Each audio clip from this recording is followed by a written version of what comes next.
नमस्कार। आज के इस वीडियो में हम लोग सीखेंगे जैव प्रक्रम का सेकंड टॉपिक श्वसन। और इस श्वसन के अंतर्गत हम लोग जानेंगे श्वसन क्या है और श्वसन होते कितने प्रकार के हैं। दरअसल दो प्रकार के हैं, वायवीय या आक्सीय श्वसन, अवायवीय या अनाक्सीय श्वसन। मित्रों, बायोलॉजी के अध्ययन के अंतर्गत हम लोग जैव प्रक्रम के बारे में सीख पा रहे हैं। आज यह जैव प्रक्रम का सेकंड टॉपिक होने वाला है, जिसमें हम लोग श्वसन और उनके प्रकार के बारे में जानेंगे। अगर मित्रों आप हमारे चैनल पर नए हैं तो चैनल को सब्सक्राइब कर सकते हैं। मित्रों, श्वसन है क्या, किसे कहते हैं? इसके पूर्व हमने आपको बताया था मानव में पाचन तंत्र कैसे किया जाता है, तो आप प्लेलिस्ट में जाके पूरा वीडियो देख सकते हैं। यहाँ पे आप देख पा रहे हैं श्वसन क्रिया है। तो श्वसन क्रिया है क्या? श्वसन जीवित कोशिकाओं में होने वाले उन सभी एंजाइमी अभिक्रियाओं को कहते हैं जिनमें ऑक्सीजन की उपस्थिति या अनुपस्थिति में कार्बनिक पदार्थों का ऑक्सीकरण होता है, जिससे ऊर्जा मुक्त होती है। मित्रों, ये श्वसन क्रिया है क्या? श्वसन क्रिया मित्रों यहाँ पे आप देख पा रहे हैं, श्वसन जीवित कोशिकाओं में, भाई मानव है, जीवित है, जितने भी जीव जंतु हैं अगर श्वास ले रहे हैं तो सब जीवित कोशिकाएं हैं, राइट। श्वसन जीवित कोशिकाओं में होने वाले उन सभी एंजाइमी अभिक्रियाओं को कहते हैं। जरा आप समझिएगा, किसे कहते हैं? जिनमें ऑक्सीजन की उपस्थिति या अनुपस्थिति में कार्बनिक पदार्थों का ऑक्सीकरण होता है, जिससे ऊर्जा मुक्त होती है।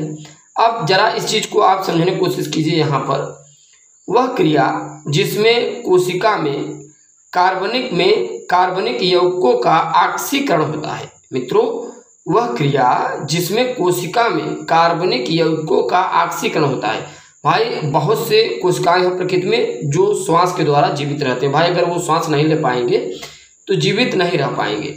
अब उनके अंदर बहुत से भोज्य पदार्थ, बहुत से कार्बनिक पदार्थ होंगे ही, और इन्हीं कार्बनिक यौगिकों का ऑक्सीकरण होता है। इस क्रिया को श्वसन कहते हैं।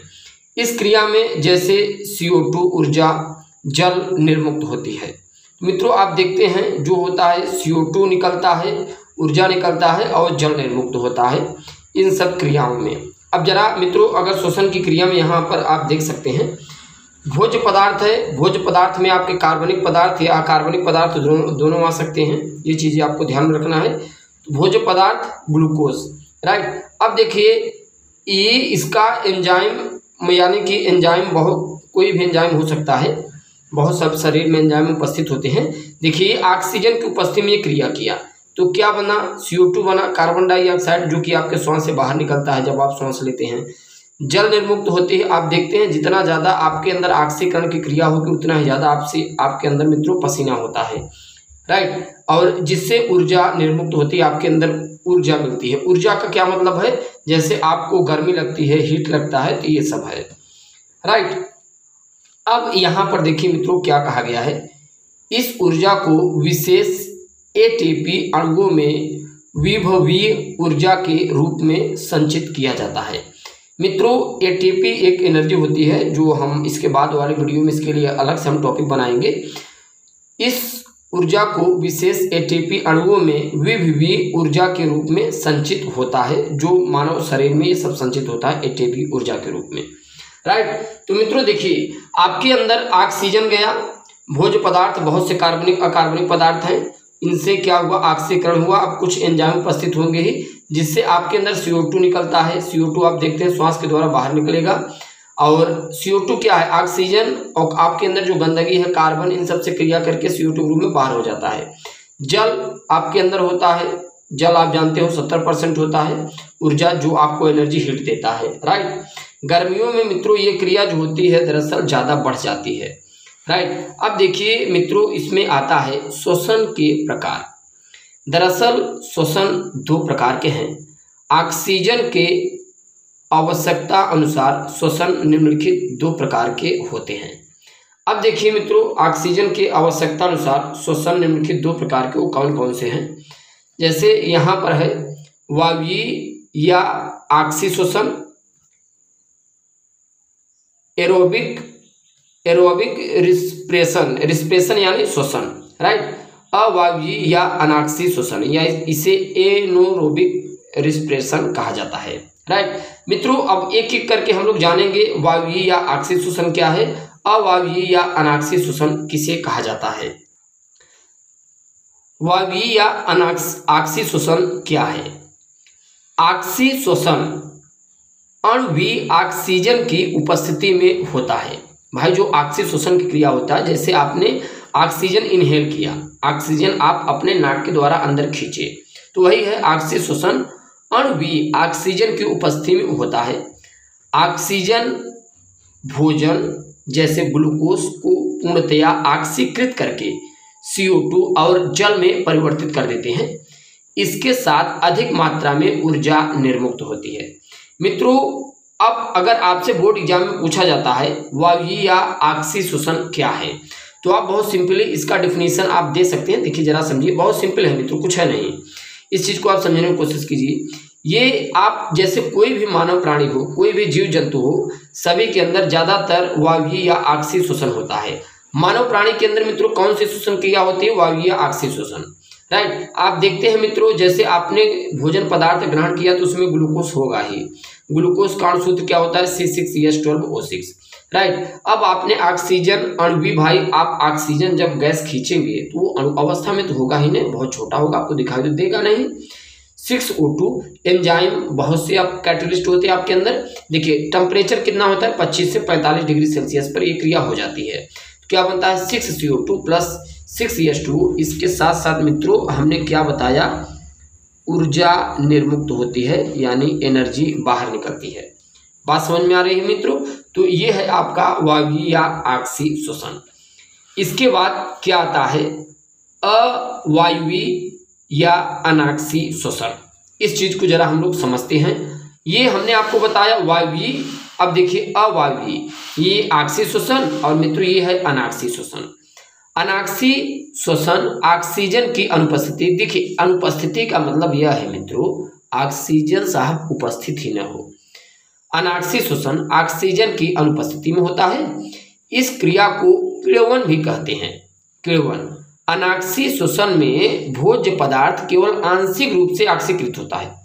मित्रों इसमें देखिए ऑक्सीजन की ज़्यादातर आवश्यकता है ही नहीं। किण्वन यानी सूक्ष्म बैक्टीरिया, फंजाइम, कवक के द्वारा, ये जो लाभदायक फंजाइम बैक्टीरिया कवक होते हैं मित्रों, उनके द्वारा जो क्रिया होती है वो किण्वन कहलाती है, राइट। इसमें बहुत कम मात्रा में ऑक्सीजन होता है, या फिर आप कह सकते हैं ऑक्सीजन होता ही नहीं, और बहुत कम मात्रा में भोज्य पदार्थों का आंशिक रूप से ऑक्सीकरण होता है। अनाक्सीय श्वसन में भोज्य पदार्थ 5% ही ऊर्जा प्रदान करता है। कितना मित्रों, 5%। लेकिन आक्सीय श्वसन में तो बहुत अधिक एनर्जी मिलती है। अब देखिए नोट पॉइंट में क्या लिखा जाता है, लगातार शरीर श्रम करने पर शरीर में ऑक्सीजन की कमी होने लगती है, जिससे ग्लूकोज में ऑक्सीजन की कमी होने के कारण ग्लूकोज लैक्टिक एसिड अम्ल में परिवर्तित हो जाता है। देखिए अगर ऑक्सीजन की कमी होगी तो जो ग्लूकोज होगा वो लैक्टिक एसिड अम्ल में परिवर्तित हो जाता है, जिसमें ये लैक्टिक अम्ल पेशियों में जमा हो जाते हैं, जिसके कारण शरीर में थकावट और पेशी खिंचाव उत्पन्न हो जाता है। देखिए मित्रों, अगर आपके अंदर ऑक्सीजन की कमी होगी तो क्या होगा, जो आपका ऑक्सीजन है, पहली बात इसका ऑक्सीकरण होगा ही नहीं। अगर ऑक्सीकरण होगा ही नहीं तो ऊर्जा आपको मिलेगी ही नहीं। तो ऑक्सीकरण नहीं होगा तो क्या होगा, ग्लूकोज आपका लैक्टिक एसिड में कन्वर्ट हो जाएगा। तो मित्रों ये जो लैक्टिक एसिड है आपके पेशियों में जाएगा, जमा हो जाएगा, जिससे आपको शरीर में थकावट उत्पन्न होगी और पेशी खिंचाव उत्पन्न होगा, राइट। अब यहाँ पर जरा आप ध्यान दीजिए, इसी के बारे में क्या पॉइंट बताया गया है। ये लैक्टिक अम्ल कुछ समय के पश्चात रक्त के द्वारा लैक्टिक अम्ल को लीवर में पहुंचाया जाता है, और लीवर इन्हें ग्लाइकोजन में परिवर्तित कर देता है, और ये शरीर में पुनः स्थानांतरित हो जाता है, राइट। तो ये मित्रों लीवर धीरे धीरे इन्हें प्यूरिफाइड करके बाहर भी कर देता है। अब देखिए श्वसन की अवस्थाएं, श्वसन की कितनी अवस्थाएं हैं, 3 अवस्थाएं हैं। पहला है बाह्य श्वसन। बाह्य श्वसन क्या है, इसमें एक जीव तथा उसके वातावरण के मध्य श्वसनीय गैसें जैसे O2 एवं CO2 विनिमय होता है। यह निम्नलिखित 2 प्रकार के, जैसे श्वासोच्छ्वास और गैसीय विनिमय। मित्रों जो मानव शरीर होता है ना, ये सब बाह्य श्वसन के अंतर्गत आते हैं। ये चीज आप सिंपली आप समझ सकते हैं। यहाँ पर देखिए आंतरिक श्वसन क्या है, 3 अवस्थाएं हैं। दूसरी ये है आंतरिक या ऊतक श्वसन। इनमें ऊतक तथा बाह्य कोश की वातावरण के मध्य श्वसनीय गैसों का विनिमय होता है। देखिए आंतरिक या ऊतक श्वसन क्या है, इनमें ऊतक तथा बाह्य कोश की वातावरण के मध्य श्वसनीय गैसों का विनिमय होता है। आप बात समझ पा रहे हैं। तीसरा नंबर है वो आता है कोशिकीय श्वसन।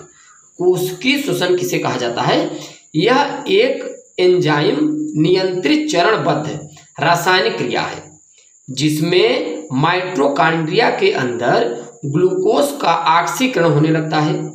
इससे अधिक ऊर्जा युक्त एटीपी अणु उत्पन्न होते हैं। इस प्रकार श्वसन एक जैविक रासायनिक ऑक्सीकरण क्रिया है। राइट, तो ये मित्रों आप समझ पाए कोशिकीय श्वसन, बाह्य श्वसन, आंतरिक श्वसन क्या है।